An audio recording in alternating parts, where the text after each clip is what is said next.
반갑습니다. 19일 토요일 새벽 하나님께 올려드립니다. 함께 교회여 일어나라 찬양 부르십니다.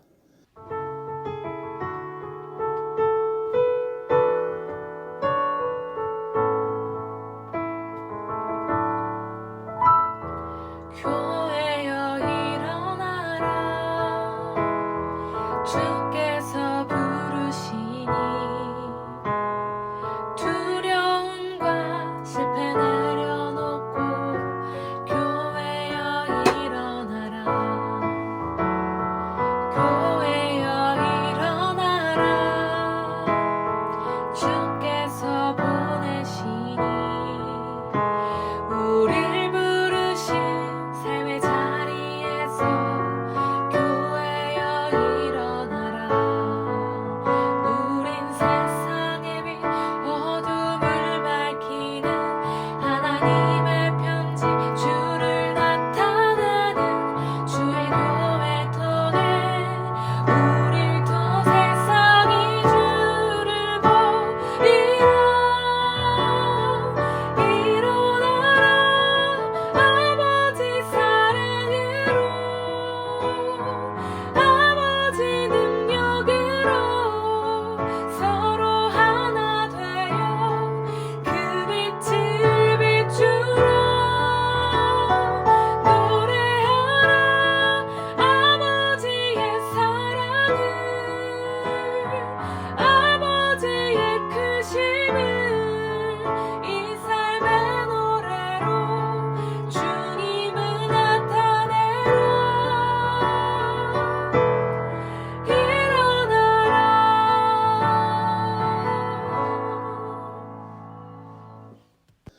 마태복음 12장 43절부터 45절, 43절에서 45절까지 함께 읽겠습니다. 더러운 귀신이 사람에게서 나갔을 때에 물 없는 곳으로 다니며 쉬기를 구하되 쉴 곳을 얻지 못하고 이에 이르되 내가 나온 내 집으로 돌아가리라 하고 와보니 그 집이 비고 청소되고 수리되었거늘 이에 가서 저보다 더 악한 귀신 7을 데리고 들어가서 거하니 그 사람의 나중 형편이 전보다 더욱 심하게 되느니라. 이 악한 세대가 또한 이렇게 되리라. 오늘의 기도 제목, 예수께 믿음의 헌신으로 응답하게 하소서. 예수께 믿음의 헌신으로 응답하게 하소서. 43절 더러운 귀신이라고 하십니다. 헬라어 원어상으로는 더러운 영입니다. 이 더러운 영이 마치 사람처럼 적당한 거주지를 찾아다니는 것으로 말씀하십니다. 물 없는 곳, 광야를 뜻합니다. 고대 중동 지역의 사람들은 귀신이 광야에 거한다고 생각했습니다. 그러나 귀신이 가장 거하기를 즐기는 곳은 사람입니다. 귀신은 그가 거하는 사람을 자기 집이라고 합니다. 문맥상으로는 악한 세대, 이 세대를 의미합니다. 쉬기를 구하되 쉴 곳을 얻지 못했다는 것은 귀신이 마음대로 아무 사람이나 택해 들어갈 수 없는 것을 나타냅니다. 즉, 환경이 귀신 들림에 맞지 않으면 거주할 수 없는 것, 안 된다는 것입니다. 하지만 이 구절의 목적은 귀신 들림에 대한 정확한 정보를 주려고 하는 것이 아니지요. 그러므로 이 구절을 가지고 귀신 들림에 대한 일반화, 정확한 설명을 할 수는 없는 것이겠습니다. 44절, 그 집이 비고 청소되고 수리되었다고 합니다. 이것은 회개를 의미한다 볼 수 있는데 참된 회개는 뉘치는 데서 그치지 않고 하나님 나라의 삶으로 채워지는 것을 의미합니다. 예수님을 향해서 다시 돌아서는 것이고 믿음의 헌신을 이루는 그 삶을 살아야 하는 것이지요. 그런데 그렇지 않기에 쫓겨난 귀신은 자기보다 더 악한 귀신을 7이나 데리고 와서 그 사람을 다시 점령해버립니다. 그러면 그의 형편은 전보다 훨씬 더 나빠집니다. 악해집니다. 심하게 됩니다.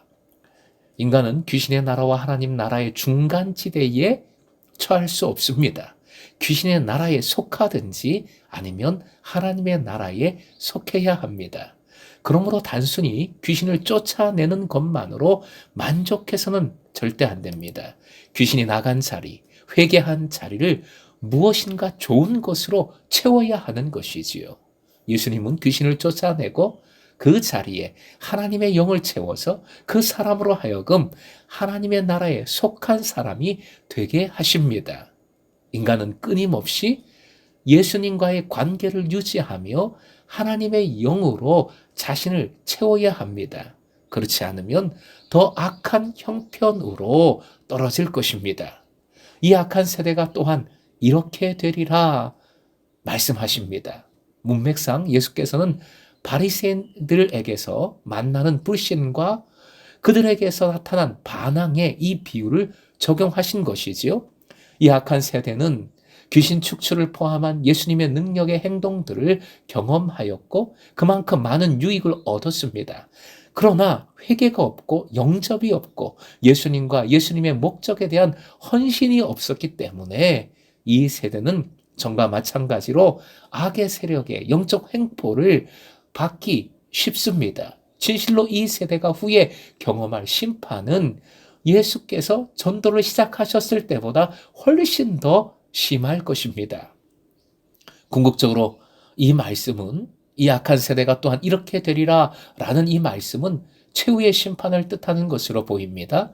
예수님을 통해서 하나님의 영으로 채워지지 않으면 최후 심판 때에 비참하게 될 것입니다.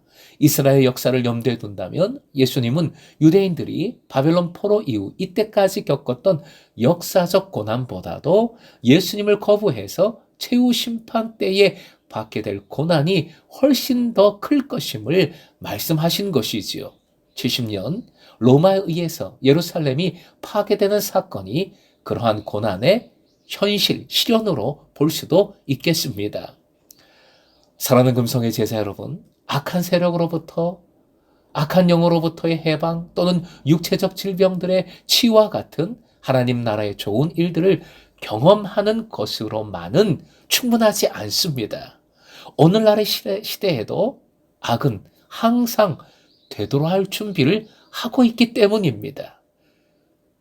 화면 보시고 함께 읽겠습니다. 악은 항상 되돌아온다. 한 번 더요. 악은 항상 되돌아온다.